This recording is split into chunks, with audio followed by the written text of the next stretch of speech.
जो है हजारों धर्मात्माओं में कोई एक विषयों से विरक्त होते हैं। तो धर्मात्मा कैसे बनते हैं? सत्संग श्रवण करते करते धर्मात्मा बनते हैं। संतों के ज्ञान को जो आचरण में उतारने लग जाते हैं वही धर्मात्मा बनते हैं। देखेंगे उनसे बहुत बड़ा बड़ा कार्य होता है, अच्छे अच्छे कार्य करते हैं। जैसे सम्माननीय बिंदश्री बाबू हैं, सम्माननीय देवव्रत बाबा हैं, अपने जीवन को सत्संग में हवन कर दिए, बहुतों के कल्याण में लगे हुए रहते हैं। इसीलिए जो गुरु महाराज की सेवा कर रहे हैं, जहाँ भी हैं गुरु महाराज की सेवा में लगे हुए हैं, वो गुरु महाराज के प्रेमी हैं। जो गुरु महाराज के प्रेमी हैं, मुझे भी उनसे बहुत प्रेम है। तो जो गुरु महाराज के प्रेमी हो जाते हैं, वास्तव में वही धर्मात्मा होते हैं। बहुत कुएं बना रहे हैं, तालाब बना रहे हैं, बड़ा बड़ा धर्मशाला बना रहे हैं, खूब कमल दान कर रहे हैं, खूब दिखावटी कार्य हो रहा है। तो ये नहीं समझिए कि वो धर्मात्मा है। चाहनाओं को रख करके जो भी कार्य होता है वो धर्मात्मा नहीं है। चाहना है तो समझ लीजिए वो बहुत मलिन है, अहंकार के प्रकाष्ठा पर है, तो दिखावा कर रहा है कि लोग हमको बड़ा आदमी समझे। धर्मात्मा वही होते हैं जो चाहनाओं को छोड़ करके अपना कर्तव्य समझ करके प्रेम से अपना कर्तव्य कर्म करते रहते हैं, वही धर्मात्मा बन सकते हैं। इसीलिए हजारों धर्मात्मा हैं, उनमें कोई एक विषयों से विरक्त होते हैं, विषयों से विरक्त होते हैं। उन्हीं के लिए भगवान श्री राम कह रहे हैं कि नर्तन पाई विषय मन देही, पलट सुधाते सठ विषय। मनुष्य शरीर को पा करके विषयों के तरफ जा रहे हैं, तो पंच विषयों के जो प्रबल प्रवाह है, तेज प्रवाह है, उधर ही दौड़ रहे हैं, तो वो विरक्त नहीं हो सकते हैं।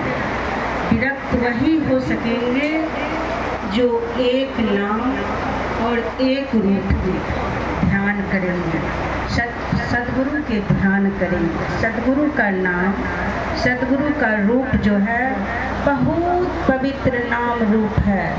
संसार के सभी नाम रूपों से सिमटा देने वाले यह नाम रूप है।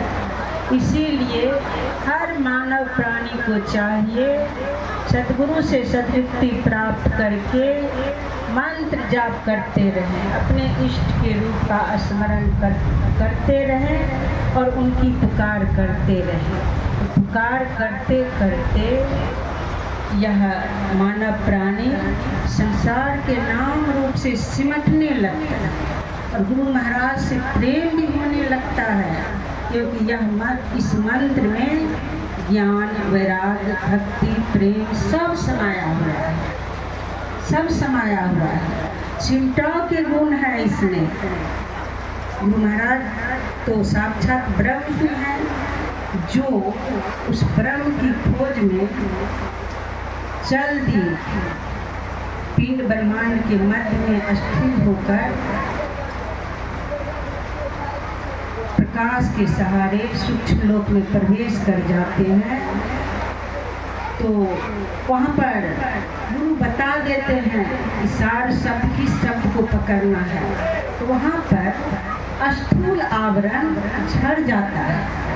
जैसे ही शब्द पकड़ाता है वैसे ही स्थूल आवरण झड़ जाता है, फिर शब्द के सहारे सूक्ष्म आवरण झड़ता है, फिर उससे भी सूक्ष्म शब्द आगे सुनने को मिलता है। उस शब्द के श्रवण करते करते कारण का आवरण झड़ जाता है, महाकारण का आवरण झड़ जाता है, कैवल्य का आवरण झड़ जाता है। कैवल्य मंडल में बस चेतन आत्मा रहते हैं। चेतन आत्मा से ही परमात्मा का ज्ञान होता है। परमात्मा के दर्शन करते करते चेतन का भी आवरण झड़ जाता है, वो परमात्मा ही हो जाते हैं। तो ऐसे हमारे सद्गुरु सारे आवरणों को झाड़ करके जला करके वो ब्रह्म ही हो गए, परमात्मा ही हो गए। तो इनका सिद्ध किया हुआ जो मंत्र है, समझ लीजिए अमृत है, ब्रह्म ही है। तो उस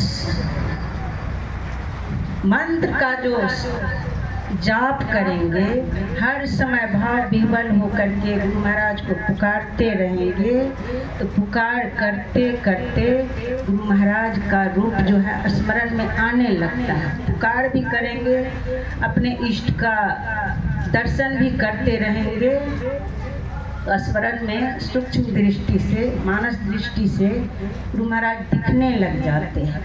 जैसे दिखते हैं तो बहुत प्रेम बढ़ जाता है। जैसे ही प्रेम से पुकार करते हैं तो ये मानस पटल पर गुरु महाराज जो है प्रकट हो जाते हैं। और जैसे ये मानस पटल पर प्रकट हो जाएंगे तो समझ लीजिए कि आप 10वां द्वार खुलने में देर नहीं लगेगी, क्योंकि संसार के नाम रूप से सिमट करके एक निष्ठ हो गए हैं, एक गुरु ही उनके जीवन में रह गए हैं।